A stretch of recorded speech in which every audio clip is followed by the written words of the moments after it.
Aku tidak pernah membayangkan bahwa pesan singkat dari orang tuaku sendiri bisa menghancurkan hatiku lebih dalam dari penyakit yang sedang menggerogoti tubuhku. Tapi itu yang terjadi. Aku masih berbaring di ranjang rumah sakit ketika notifikasi itu muncul. Layar ponselku menyala di antara selang infus dan mesin monitor yang berbunyi pelan. Tanganku lemah. Badanku sudah 3 minggu tidak punya tenaga untuk sekadar duduk tegak. Tapi mataku masih bisa membaca. Dan kata-kata yang aku baca malam itu tidak akan pernah bisa aku hapus dari ingatanku seumur hidup. Pesan dari ibu, kami akan datang kalau kamu memang benar-benar sekara. Aku baca sekali. Aku baca 2 kali. Aku pikir aku salah membaca. Aku pikir mataku yang lelah mungkin sedang memainkan trik padaku. Tapi tidak. Kata-katanya jelas. Tulisannya nyata. Dan nama pengirimnya adalah nama perempuan yang dulu 9 bulan mengandungku. Aku taruh ponsel itu di atas selimut. Aku tatap langit-langit rumah sakit yang putih bersih. Dan untuk pertama kalinya dalam 3 minggu terbaring sakit, aku tidak menangis karena sakitnya. Aku menangis karena sesuatu yang jauh lebih menyakitkan dari semua jarum suntik dan prosedur medis yang sudah aku jalani. Aku menangis karena aku akhirnya mengerti. Benar-benar mengerti. Bahwa selama ini, tanpa aku sadari, aku sudah berjuang keras untuk dicintai oleh orang-orang yang mungkin tidak pernah benar-benar ingin mencintaiku. Namaku Sarah. Dan ini adalah ceritaku. Untuk memahami mengapa pesan itu begitu menghancurkan, kamu perlu tahu dari mana aku berasal. Bukan dari mana secara geografis, tapi dari mana secara emosional. Dari keluarga seperti apa aku tumbuh. Dan apa yang sudah lama membentuk luka yang tidak pernah benar-benar sembuh di dalam dadaku. Aku anak pertama dari 3 bersaudara. Adikku laki-laki semua, Bagas dan Rian. Dan sejak kecil, tanpa ada yang pernah mengatakannya secara langsung, aku merasakan sebuah pola yang tidak bisa aku jelaskan tapi sangat bisa aku rasakan. Aku berbeda. Bukan dalam artian yang indah. Bukan dalam artian yang membuat bangga. Tapi berbeda dalam artian bahwa aku selalu merasa seperti tamu di rumah sendiri. Seperti ada tembok tak kasat mata yang memisahkan aku dari kehangatan yang mengalir bebas di antara anggota keluarga lainnya. Ketika Bagas mendapat nilai jelek di sekolah, ayah tertawa dan bilang, "Enggak apa-apa, yang penting sehat." Ketika aku mendapat nilai jelek, yang jarang terjadi karena aku selalu berusaha keras, ibu menghela napas panjang dan berkata, "Sarah, anak perempuan itu harus lebih rajin. Kamu mau jadi apa kalau begini?"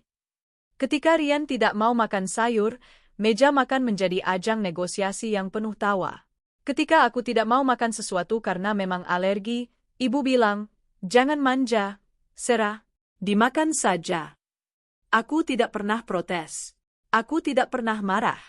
Aku hanya menelan semuanya dan berpikir, mungkin ini memang caraku untuk membuktikan diri. Mungkin kalau aku cukup baik, cukup rajin, cukup penurut, cukup sempurna, suatu hari mereka akan melihatku dengan cara yang berbeda. Itu keyakinan yang aku pegang selama bertahun-tahun. Dan itu keyakinan yang pelan-pelan memakan diriku dari dalam. Aku lulus SMA dengan nilai terbaik di angkatanku. Aku ingat betul momen pengumuman itu. Guru kelasku memanggil namaku di depan seluruh sekolah. Teman-temanku bersorak. Beberapa orang tua murid yang hadir bertepuk tangan. Aku mencari wajah ayah dan ibu di kerumunan. Ayah sedang mengetik sesuatu di ponselnya. Ibu sedang berbicara dengan ibu dari teman Rian yang kebetulan juga hadir. Tidak ada yang melihat ke arahku. Aku berdiri di podium itu dengan piagam di tangan dan senyum yang aku paksakan. Di dalam dadaku ada sesuatu yang runtuh pelan-pelan. Bukan lebur sekaligus, tapi seperti dinding bata yang kehilangan satu bata setiap harinya, tidak dramatis, tidak terlihat, tapi perlahan-lahan melemah sampai suatu hari tidak bisa lagi menahan bebannya sendiri. Setelah acara selesai, aku hampiri ibu. Aku tunjukkan piagamnya. "Bu, Sarah dapat nilai terbaik." Ibu melihat sekilas. "Iya, bagus, tapi jangan sombong ya. Masuk universitas itu beda lagi." Itu saja. Tidak ada pelukan. Tidak ada, ibu bangga sama kamu. Tidak ada momen yang aku bayangkan selama bertahun-tahun belajar keras di kamar sampai larut malam. Hanya satu kalimat yang langsung menutup pintu sebelum aku sempat masuk. Aku simpan piagam itu di laci meja belajarku. Di sudut paling belakang. Di tempat yang tidak kelihatan. Karena entah kenapa, menyimpannya di tempat yang terlihat terasa menyakitkan. Seperti memajang bukti dari sesuatu yang tidak pernah cukup dihargai. Kuliah membawaku keluar dari rumah itu. Dan untuk pertama kalinya dalam hidupku, aku bisa bernapas dengan benar. Aku kuliah di Yogyakarta, jurusan komunikasi. Jauh dari Jakarta, jauh dari rumah, jauh dari dinamika keluarga yang sudah bertahun-tahun membuat dadaku sesak tanpa aku benar-benar menyadarinya. Di Yogyakarta aku menemukan versi diriku yang tidak pernah aku tahu ada. Aku bergabung dengan komunitas teater kampus. Aku mulai menulis, bukan esai akademis, tapi cerita-cerita pendek yang mengalir dari bagian diriku yang selama ini tidak pernah punya ruang untuk bicara. Aku punya teman-teman yang tertawa bersamaku bukan karena basa-basi tapi karena memang senang bersamaku. Dan untuk pertama kalinya, aku merasa cukup, bukan karena ada yang bilang aku cukup, tapi karena aku mulai merasakan bahwa mungkin, aku memang sudah cukup sejak awal. Hanya saja selama ini aku tidak pernah diberi ruang untuk percaya itu. Tapi rumah selalu punya cara untuk menarikmu kembali. Setiap libur semester, aku pulang. Dan setiap kali aku pulang, aku merasakan hal yang sama. Seperti tanaman yang sudah belajar tumbuh di bawah sinar matahari, lalu tiba-tiba dipindahkan kembali ke ruangan gelap. Butuh waktu beberapa hari untuk badanku kembali menyesuaikan diri, bukan secara fisik, tapi secara emosional. Pola yang sama selalu berulang. Bagas dan Rian disambut dengan antusias. Pertanyaan tentang mereka mengalir hangat di meja makan. Bagas, gimana teman-teman barumu? Rian, kamu sudah bisa main gitar? Coba mainkan buat ayah. Lalu ada jeda. Dan kalau aku tidak memulai percakapan sendiri, nama Sera tidak akan disebut. Aku belajar untuk tidak menunggu. Aku belajar untuk memulai sendiri. Dan aku belajar, meski menyakitkan, bahwa beberapa orang memang tidak akan pernah bertanya, bukan karena mereka lupa, tapi karena mereka memang tidak kepikiran. Setelah lulus, aku membangun hidupku sendiri di Jakarta. Aku kerja di sebuah perusahaan media. Aku punya apartemen kecil yang aku cicil sendiri. Aku punya lingkaran pertemanan yang sehat dan menyenangkan. Dari luar, hidupku terlihat baik. Dan dalam banyak hal, memang baik. Tapi ada satu hal yang tidak pernah benar-benar selesai. Hubunganku dengan orang tua. Aku masih menelepon setiap minggu. Masih mengirim uang setiap bulan, meskipun mereka tidak pernah memintanya dan sebenarnya tidak membutuhkan, tapi aku melakukannya karena di dalam diriku masih ada anak kecil yang percaya bahwa kalau aku cukup memberi, suatu hari mereka akan benar-benar melihatku. Aku masih hadir di setiap acara keluarga. Masih berusaha. Masih mencoba. Sementara Bagas dan Rian, yang jarang menelepon, yang tidak pernah mengirim uang, yang kadang tidak datang ke acara keluarga karena sibuk, selalu disambut dengan senyum lebar dan tidak ada pertanyaan. Aku tidak pernah bicara soal ini kepada siapapun. Bukan karena tidak ada yang mau mendengar, tapi karena aku sendiri belum bisa menamai apa yang aku rasakan. Ada rasa bersalah yang aneh setiap kali aku mulai mempertanyakan orang tuaku sendiri. Ada suara di dalam kepala yang bilang, mungkin kamu yang terlalu sensitif. Mungkin kamu yang terlalu banyak minta. Mungkin ini memang cara mereka mencintai. Suara itu bertahun-tahun menjadi penghalang antara aku dan kebenaran yang sebenarnya sudah aku tahu. 3 tahun lalu, hidupku berubah dalam cara yang tidak aku pilih. Aku didiagnosis dengan sebuah kondisi autoimun yang serius. Nama medisnya panjang dan teknis dan aku tidak akan membahasnya di sini, bukan karena tidak penting, tapi karena yang penting bukan labelnya. Yang penting adalah apa artinya dalam hidupku sehari-hari. Artinya adalah aku tidak pernah tahu bagaimana kondisiku akan terasa esok hari. Ada hari-hari di mana aku bisa bekerja normal, tertawa, jalan-jalan. Dan ada hari-hari di mana bangun dari tempat tidur saja terasa seperti mendaki gunung. Hari-hari di mana seluruh sendikul terasa terbakar. Di mana kabut di kepalaku begitu tebal sampai aku tidak bisa membaca email pun dengan benar. Aku memberitahu orang tuaku. Tentu saja. Karena meski sudah berkali-kali dilukai, aku masih anak mereka. Dan ketika kamu sakit, naluri pertamamu adalah ingin keluargamu tahu. Reaksi ibu, kamu terlalu stres kerja. Coba istirahat lebih banyak. Reaksi ayah, jangan kebanyakan pikiran. Positive thinking. Tidak ada pertanyaan lanjutan. Tidak ada, bagaimana kamu sekarang? Tidak ada, apa yang bisa kami bantu? Percakapan itu selesai dalam kurang dari 3 menit dan topik bergeser ke renovasi rumah yang sedang ayah rencanakan. Aku tutup telepon. Aku duduk di lantai apartemenku. Dan aku hanya diam. Tidak menangis. Tidak marah. Hanya diam dengan perasaan yang tidak bisa aku namai, campuran antara lelah dan sesuatu yang lebih dalam, seperti seseorang yang sudah lama lapar akhirnya berhenti berharap akan ada makanan. Aku belajar untuk tidak bercerita pada mereka tentang sakitku. Bukan karena aku menyembunyikan sesuatu. Tapi karena setiap kali aku bercerita, aku pulang dari percakapan itu dengan beban yang lebih berat dari sebelumnya. Dan aku sudah tidak punya energi lebih untuk menanggung beban ekstra itu. 2 tahun berjalan. Kondisiku naik turun. Ada periode remisi di mana aku merasa hampir normal. Ada periode flare di mana aku harus minta izin sakit berhari-hari dari kantor. Teman-temanku tahu. Mereka yang menjadi keluarga yang sebenarnya selama periode itu. Khususnya 2 orang, Wulan dan Hendra, yang bergantian menemani aku ke rumah sakit, yang tahu nama-nama dokterku, yang hafal jadwal obatku, yang datang membawa makanan tanpa aku minta. Bukan karena mereka diminta, tapi karena mereka memilih untuk ada. Sementara orang tuaku, yang tinggal di kota yang sama, yang jaraknya kurang dari 1 jam dari apartemenku, tidak pernah sekalipun datang. Tidak pernah sekalipun menelepon untuk menanyakan bagaimana kondisiku setelah hasil lab terbaru. Tidak pernah. Aku tidak pernah mengeluhkan ini kepada siapapun. Aku hanya menyimpannya, melipatnya rapi di sudut yang paling jauh dari hatiku.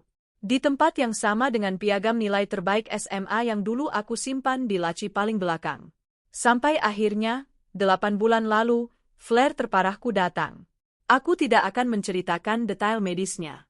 Yang perlu kamu tahu adalah ini, aku dilarikan ke UGD tengah malam.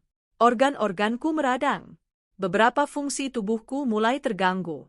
Dokter bicara dengan nada yang sangat hati-hati, nada yang aku pelajari artinya setelah bertahun-tahun bolak-balik rumah sakit. Nada yang berarti situasinya serius. Wulan yang membawaku ke rumah sakit. Dia yang menelepon kantor untuk memberitahu aku tidak masuk.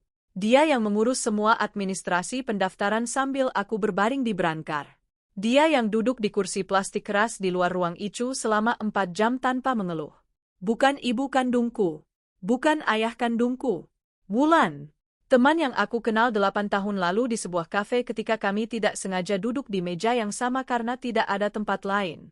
Setelah kondisiku stabil dan aku dipindahkan ke kamar biasa, Wulan yang menghubungi keluargaku. Bukan atas permintaanku, aku sebenarnya tidak memintanya melakukan itu. Tapi Wulan bilang, "Sir, mereka orang tuamu. Mereka harus tahu." Jadi Wulan menelepon ibu. Aku tidak mendengar percakapan itu langsung karena Wulan keluar dari kamar untuk menelepon. Tapi ketika dia kembali, aku bisa membaca ekspresi wajahnya. Ada sesuatu di matanya yang berusaha dia sembunyikan tapi tidak berhasil. "Gimana?" tanyaku. Wulan duduk. Dia pegang tanganku. "Ibu kamu bilang mereka sedang ada acara keluarga besar minggu ini. Agak susah untuk datang sekarang." Aku mengangguk pelan. "Oke. Sir? Oke, Wul. Nggak apa-apa." Aku menutup mata. Aku fokus pada suara mesin monitor di sebelahku. Beep, beep, beep, teratur, konsisten, tidak pernah absen. Andai manusia bisa seperti mesin monitor itu. 2 hari kemudian, pesan itu datang. Aku sudah menceritakannya di awal. Tapi biar aku ceritakan konteks lengkapnya. Wulan, yang sudah 2 hari menemani dan menungguku, harus pulang sebentar untuk mengurus beberapa hal. Sebelum pergi dia titip pesan ke perawat dan meninggalkan nomor yang bisa dihubungi. Dia juga meninggalkan sebungkus makanan di meja samping ranjangku. Itu detail kecil yang tidak penting secara cerita.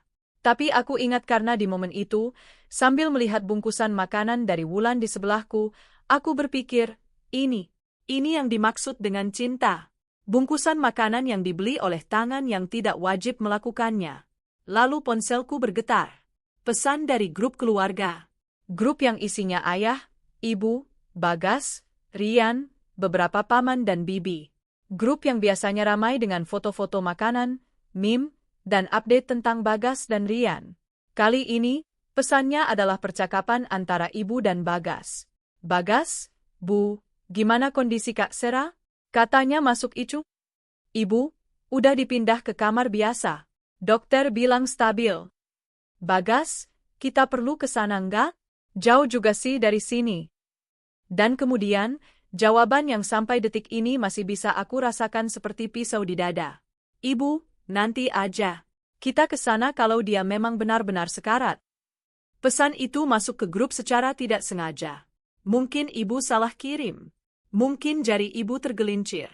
Mungkin itu memang untuk percakapan pribadi dengan Bagas dan tidak dimaksudkan untuk dibaca semua orang, apalagi olehku. Tapi aku membacanya. Dan tidak ada cara untuk tidak membacanya. Aku taruh ponsel di atas selimut. Aku tatap langit-langit. Dan aku mendengar sesuatu di dalam diriku, bukan suara yang terdengar dengan telinga, tapi suara yang terdengar di bagian paling dalam dari dirimu ketika sesuatu yang kamu sudah lama takutkan akhirnya terbukti benar. Kamu tidak pernah cukup penting. Itulah suara itu. Bukan kata-kata dari luar. Tapi gema dari luka yang sudah bertahun-tahun aku rawat tanpa aku akui keberadaannya. Aku menangis malam itu. Bukan karena sakit. Bukan karena takut mati. Tapi karena aku akhirnya berhenti berbohong pada diri sendiri. Selama bertahun-tahun aku percaya bahwa mungkin ada cara untuk mendapatkan cinta yang aku butuhkan dari mereka. Bahwa mungkin kalau aku cukup sabar, cukup pengertian, cukup memberi, suatu hari semuanya akan berubah. Bahwa mungkin ini hanya soal waktu dan cara. Tapi tidak ada yang bisa kamu lakukan untuk memaksa seseorang mencintaimu dengan cara yang kamu butuhkan. Bahkan kalau orang itu adalah orang tuamu sendiri. Seminggu di rumah sakit memberiku banyak hal yang tidak pernah aku minta tapi ternyata sangat aku butuhkan. Waktu. Waktu untuk diam. Waktu untuk berpikir. Waktu untuk merasakan semua yang selama ini aku tekan ke bawah permukaan karena aku terlalu sibuk berusaha berfungsi dengan normal setiap harinya. Dokterku, Bu Ratna, adalah perempuan parubaya yang berbicara dengan cara yang langsung dan tidak basa-basi. Di satu sesi ketika dia masuk untuk visite dan menemukan aku sedang dia menatap jendela dengan ekspresi yang mungkin tidak terlihat baik-baik saja, dia menarik kursi dan duduk. Kondisi fisikmu membaik, katanya. Tapi kamu kelihatan tidak baik-baik saja. Aku tidak tahu kenapa, mungkin karena kelelahan, mungkin karena pertahananku sudah terlalu tipis, tapi aku ceritakan semuanya. Tentang pesan itu, tentang tahun-tahun sebelumnya.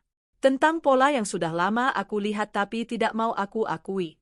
Bu Ratna mendengarkan tanpa memotong. Ketika aku selesai, dia diam sejenak. Sera, katanya akhirnya. Aku dokter, bukan psikolog. Tapi aku mau bilang satu hal dari sudut pandang medis. Stres kronik dari hubungan yang tidak sehat, termasuk hubungan keluarga, bisa secara langsung memperparah kondisi autoimun. Sistem imunmu sudah bekerja melawan dirimu sendiri. Kamu tidak perlu menambahkan beban emosional yang membuatnya semakin tidak stabil. Kata-katanya masuk bukan sebagai nasihat, tapi sebagai izin. Izin untuk mengakui bahwa melindungi diri sendiri dari hal-hal yang menyakitimu, bahkan kalau hal-hal itu berasal dari keluargamu sendiri, bukan egois. Itu bertahan hidup. Aku keluar dari rumah sakit dengan tubuh yang masih lemah tapi dengan sesuatu di dalam dada yang terasa berbeda. Lebih ringan. Bukan karena masalahnya sudah selesai. Tapi karena aku sudah berhenti berpura-pura masalah itu tidak ada. Wulan menjemputku. Di perjalanan pulang, dia tidak banyak bicara. Dia tahu aku butuh ketenangan. Dia hanya menyetel musik pelan-pelan, lagu-lagu yang dia tahu aku suka, dan sesekali melirikku dengan ekspresi yang bertanya tanpa kata-kata. Kamu baik-baik saja? Aku mengangguk kecil. Dan aku memaksakan senyum kecil. Tapi aku tahu, dan Wulan juga tahu, bahwa ada proses yang harus aku jalani. Proses yang tidak bisa dipersingkat, yang tidak bisa dilompati, yang harus dihadapi satu hari demi satu hari. Selama beberapa bulan setelah keluar dari rumah sakit, aku mulai terapi. Sesuatu yang sudah lama aku tunda karena selalu ada alasan, terlalu sibuk, terlalu mahal, terlalu tidak yakin apa yang mau aku bicarakan. Tapi sekarang aku tahu apa yang mau aku bicarakan. Psikologku namanya Pak Adi. Pria tenang dengan kacamata kotak dan cara bicara yang tidak pernah terburu-buru. Di sesi pertama kami, aku ceritakan semuanya dari awal. Dari piagam SMA yang aku simpan di laci paling belakang. Dari makan malam di mana tidak ada yang bertanya tentang aku. Dari diagnosa penyakitku yang disambut dengan, jangan kebanyakan pikiran. Sampai pesan malam di rumah sakit itu. Pak Adi mendengarkan semua. Dan di akhir sesi pertama, dia bilang sesuatu yang sederhana tapi mengubah cara aku melihat seluruh hidupku. Sarah, ada perbedaan antara orang tua yang tidak tahu cara mencintai anaknya dan orang tua yang memilih untuk tidak mencintai anaknya. Dua-duanya menyakitkan. Tapi cara kamu menyembuhkan diri dari keduanya berbeda. Dan langkah pertamanya sama, berhenti menyalahkan dirimu sendiri atas luka yang bukan kamu yang menciptakannya. Aku menangis di sesi pertama itu. Bukan tangisan dramatis. Tapi tangisan yang keluar pelan-pelan, seperti air yang akhirnya menemukan celah setelah lama tertahan. Bulan-bulan berikutnya adalah bulan-bulan yang paling berat sekaligus paling penting dalam hidupku. Aku mulai melihat dengan lebih jelas. Bukan dengan kacamata kepahitan, aku tidak mau menjadi orang yang hidupnya digerakkan oleh kebencian. Tapi dengan kacamata kejujuran. Dengan keberanian untuk melihat sesuatu apa adanya, bukan apa yang aku harapkan. Dan apa yang aku lihat adalah ini. Orang tuaku tidak jahat. Mereka bukan monster. Mereka adalah manusia biasa dengan keterbatasan mereka sendiri, dengan luka mereka sendiri yang mungkin tidak pernah mereka sembuhkan, dengan cara mencintai yang mungkin tidak pernah mereka pelajari untuk dikembangkan. Mereka melakukan apa yang mereka bisa dengan apa yang mereka punya. Tapi itu tidak berarti apa yang mereka berikan cukup untukku. Dan itu tidak berarti aku harus terus memaksakan diri masuk ke dalam kotak yang jelas terlalu kecil untukku, hanya karena kotak itu berlabel keluarga. Aku mulai menetapkan batasan. Bukan dengan amarah. Bukan dengan ledakan emosi yang dramatis. Tapi dengan ketenangan yang datang dari tempat yang dalam, dari seseorang yang akhirnya tahu apa yang dia butuhkan dan berani memilihnya untuk dirinya sendiri. Aku mengurangi frekuensi menelepon. Dari setiap minggu menjadi 2 minggu sekali. Aku berhenti mengirim uang yang tidak diminta. Aku berhenti hadir di setiap acara keluarga hanya karena merasa wajib. Dan ketika ibu menelepon dan dalam percakapan itu ada pola lama yang muncul, komentar yang meremehkan, perbandingan yang menyakitkan, aku tidak lagi diam dan menelan. Aku bilang dengan tenang, Bu, aku perlu menutup telepon sekarang. Kita bicara lagi lain kali. Dan aku menutup telepon. Pertama kalinya dalam hidupku, aku menutup telepon itu tanpa rasa bersalah. 6 bulan setelah keluar dari rumah sakit, aku membuat keputusan yang sudah lama aku pertimbangkan. Aku akan membuat sebuah video. Bukan video yang marah. Bukan video yang penuh tuduhan dan kemarahan. Bukan video yang dimaksudkan untuk mempermalukan siapapun. Tapi video yang jujur. Yang benar-benar jujur. Tentang apa yang terjadi. Tentang apa yang aku rasakan selama bertahun-tahun. Tentang malam di rumah sakit itu. Dan tentang pelajaran yang aku pelajari dari semua itu. Wulan yang memberiku ide ini. Suatu malam kami sedang ngobrol di balkon apartemenku, minum teh hangat, dan aku sedang bercerita tentang satu sesi terapiku. Sir, kata Wulan tiba-tiba, kamu pernah kepikiran nulis semua ini? Atau ngomong langsung ke kamera? Buat apa? Buat kamu sendiri dulu. Kadang kita butuh mengeluarkan sesuatu supaya kita benar-benar bisa melepasnya. Dan siapa tahu, mungkin ceritamu bisa membantu orang lain juga. Aku memikirkan itu beberapa minggu. Dan akhirnya aku memutuskan, bukan untuk orang lain dulu. Untuk diriku sendiri dulu. Aku duduk di depan kamera laptopku pada suatu sore yang biasa. Tidak ada pencahayaan khusus. Tidak ada naskah yang disiapkan. Hanya aku dan kamera dan keberanian yang aku kumpulkan selama berbulan-bulan. Aku berbicara selama hampir 2 jam. Aku ceritakan semuanya. Dari awal. Dari piagam yang tidak dilihat.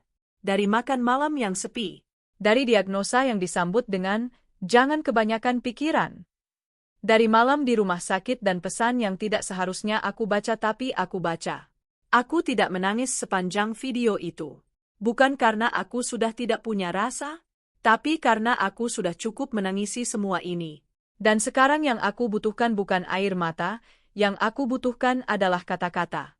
Kebenaran yang diucapkan dengan keras untuk pertama kalinya. Di akhir video, aku bicara langsung ke kamera. Dan aku bayangkan wajah ibu dan ayah di balik lensa itu. Kalau suatu hari kalian menonton ini, dan aku tidak tahu apakah itu akan pernah terjadi, aku ingin kalian tahu sesuatu.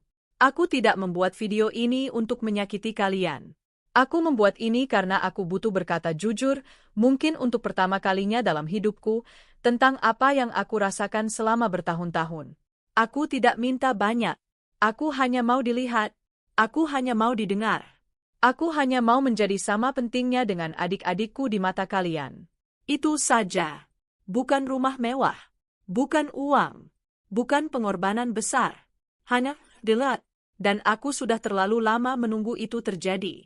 Sampai akhirnya aku sadar, menunggu sesuatu yang mungkin tidak akan pernah datang hanya akan menghabiskan hidupku. Jadi aku memilih untuk berhenti menunggu. Bukan karena aku tidak sayang kalian. Tapi karena aku akhirnya belajar untuk sayang pada diriku sendiri. Dan itu, mungkin, adalah hal terbaik yang pernah aku lakukan untuk diri sendiri. Aku matikan kamera. Aku duduk diam beberapa menit. Di luar jendela, langit Jakarta mulai berubah jingga. Dan aku merasakan sesuatu yang sudah sangat lama tidak aku rasakan. Lega. Aku mengirimkan video itu kepada orang tuaku 2 minggu kemudian. Bukan lewat grup keluarga. Bukan dengan pesan panjang yang menjelaskan. Hanya satu pesan singkat kepada ayah dan ibu masing-masing. Ada sesuatu yang ingin aku sampaikan. Tolong tonton video ini ketika kalian punya waktu dan dalam kondisi tenang. Aku tidak tahu apa yang akan terjadi setelah itu. Aku tidak tahu apakah mereka akan menonton. Tidak tahu apakah mereka akan marah. Tidak tahu apakah mereka akan menelepon dan berteriak. Atau menangis. Atau tidak bereaksi sama sekali. Yang aku tahu adalah aku sudah tidak bisa mengendalikan reaksi mereka. Yang bisa aku kendalikan hanya apa yang aku lakukan untuk diriku sendiri. Dan aku sudah melakukannya. 2 hari setelah aku mengirim video itu, ibu menelepon. Aku angkat telepon dengan tangan yang sedikit gemetar. Bukan karena takut, tapi karena ada bagian kecil dari diriku, bagian anak kecil yang masih belum sepenuhnya sembuh, yang masih berharap. Sarah? Suara ibu terdengar berbeda. Lebih pelan. Lebih berat. Bu? Hening beberapa detik. Ibu sudah tonton videonya. Iya, Bu. Hening lagi. Lebih panjang kali ini. Ibu nggak tahu kamu merasa seperti itu selama ini. Aku menarik napas pelan. Aku tahu, Bu. Itu sebabnya aku kirim videonya. Ibu? Suaranya bergetar. Ibu minta maaf. 3 kata. 3 kata yang aku tunggu selama 30 tahun. Dan ketika akhirnya kata-kata itu datang, yang aku rasakan bukan kelegaan yang meledak. Bukan bahagia yang tiba-tiba. Bukan perasaan bahwa segalanya langsung baik-baik saja. Yang aku rasakan adalah sesuatu yang lebih tenang dari itu. Lebih dewasa. Lebih nyata.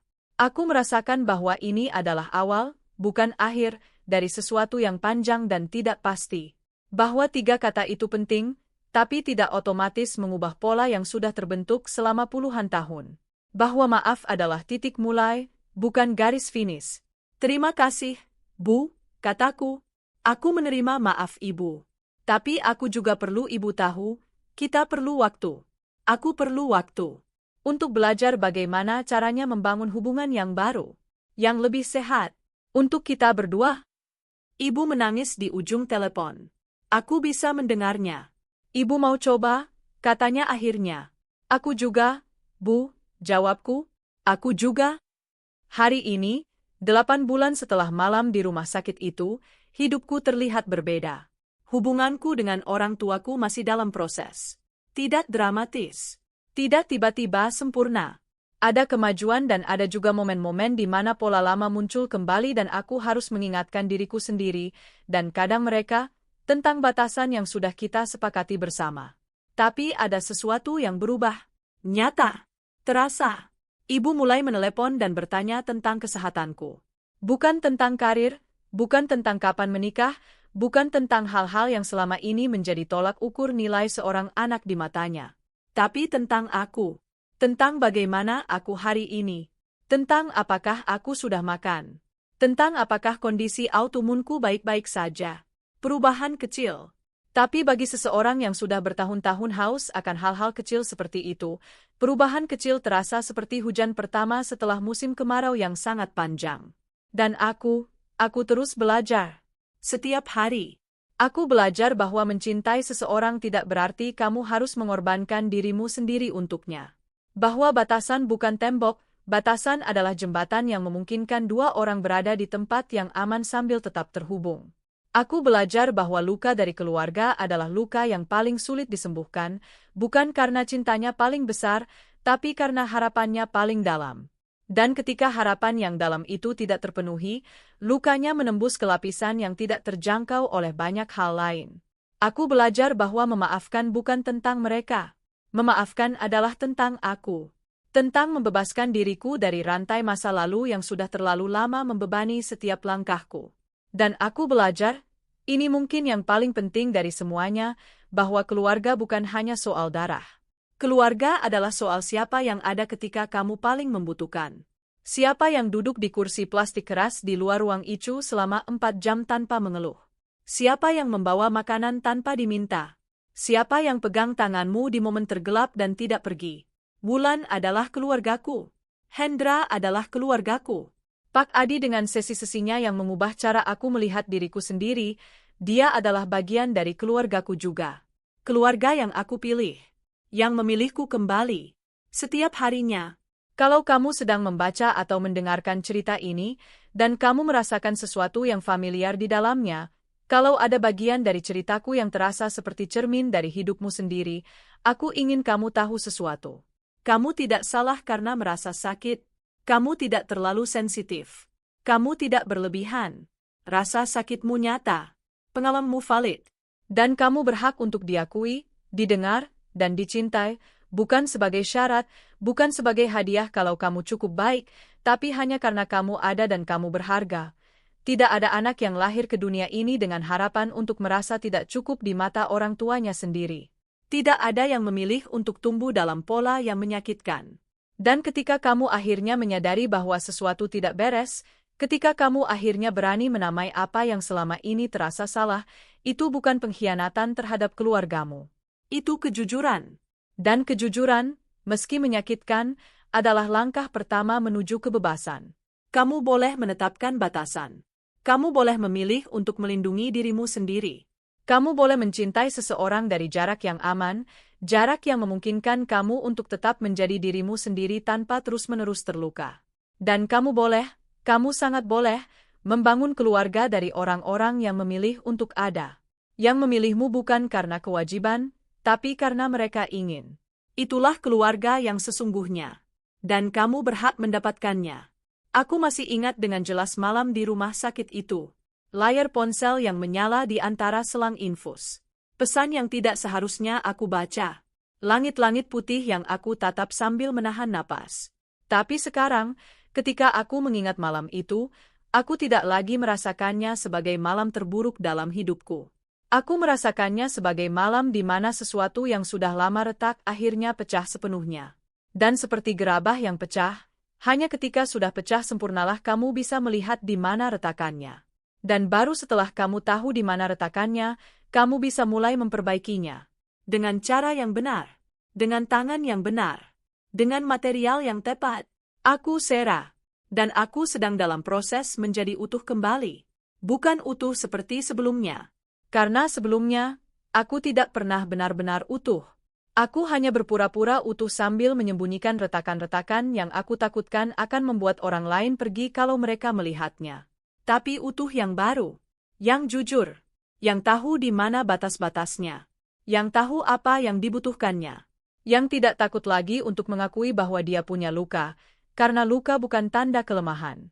Luka adalah tanda bahwa kamu pernah berjuang, dan kamu masih di sini, kamu masih di sini, dan itu, lebih dari segalanya, adalah hal yang paling penting.